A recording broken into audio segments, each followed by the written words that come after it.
हमारे सामने।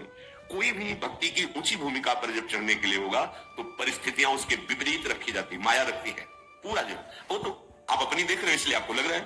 अगर सबसे पूछो और वो कृपा करके बताए, इसलिए नहीं बताए कौन व्यर्थ में समय नष्ट करे, वर्तमान में भगवदानंद में डूबो। ऐसे नहीं होता परमार्थ का जो पार्षद भगवत पार्षद पद है, ऐसे हर जगह से उसको तब वो जाके महावीर बनता है। सहित सहित बाढ़े भगति, प्रकृति का कोई भी वार उसे विचलित नहीं कर सकता। बोले भगवान ने रक्षा क्यों नहीं की? भगवान पुष्ट बना रहे हैं, उसे मजबूत बना रहे हैं। बिल्कुल सच्ची माने। एक शीशा इससे जरा सी कांच की गोली मारो पूरा ढेर हो जाएगा, एक शीशा उसे गोली मारो बंदूक से चला के तो भी नहीं टूटेगा। शीशा तो शीशा ही है, क्यों नहीं टूटा? बोले इसको पक्का किया गया है, गरम ठंडा कर। तो अनुकूलता प्रतिकूलता करते करते अंतःकरण को क्या बुलेट प्रूफ, हाँ, इतना मजबूत कर दिया कि काम क्रोध लोभ मोह मद मत्सर इनकी गोलियां चलने कोई फर्क नहीं हो, शांत। तब कहा जाता है ये महापुरुष है, विचलित नहीं हुआ। इतने प्रतिकूलताएं तिरस्कार अपमान पर विचलित नहीं हुआ।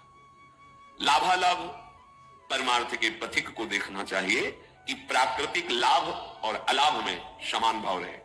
कब रहेगा? जब लाभ समझोगे नाम जप को और हानि समझोगे नाम विस्मरण को, तब आपकी स्थिति होगी कि प्रकृति के लाभ और हानि का कोई प्रभाव नहीं पड़ेगा। मानो बड़ी से बड़ी हानि हुई, नाम जब चल रहा है, भगवत आश्रय पुष्ट है, तो आपको भय नहीं होगा कि अब क्या होगा, सब हो जाएगा। सब बड़ा अलौकिक खेल उसका चलता है। आश्चर्य में आप बिल्कुल आश्चर्यचकित हो जाएंगे, ऐसा कैसे हो गया।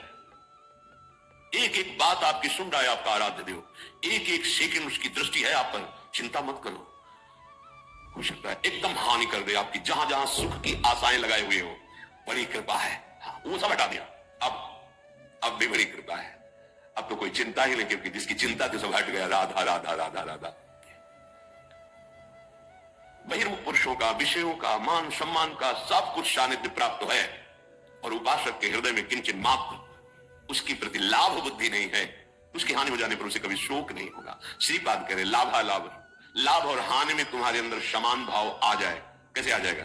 प्रारंभ तो होगा ना, लाभ हुआ, अरे बड़ी कृपा, एक बार दर्शन करने गए सब काम बनना शुरू हो गया, ठीक है चले आओ।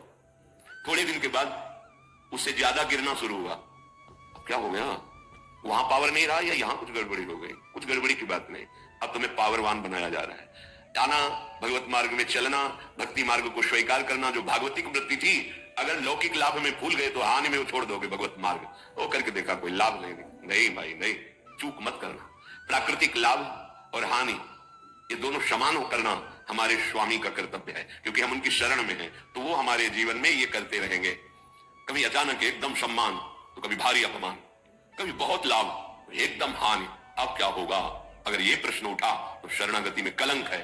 अरे हम जिनकी शरण में, वो अविनाशी है, उनका विधान मंगलमय, वही होगा जो परम मंगल है। जया जयोन्नति